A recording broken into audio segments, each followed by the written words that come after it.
咗幾棵秋葵，可能就係咯。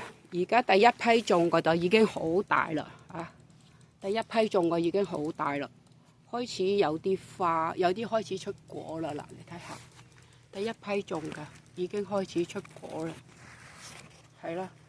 有第二批種嘅，第二批種嗰啲就係咁嘅樣啦，咁細細棵。嗰頭又有一棵細細嘅，第二批種嘅，呢啲係第一批種嘅，係啦，又係好多枝，可能嗰排時落雨啊。呢度咧長咗係咯，呢個咧好似淨係得個長高啫喎。嗱，呢個開始可能唔夠陽光啊，太密啊。外邊嗰個你睇下長幾多，係咪啊？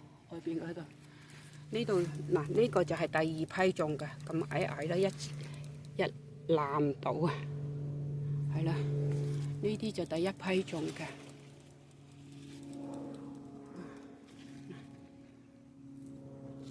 呢棵就夠陽光就 OK， 係啦。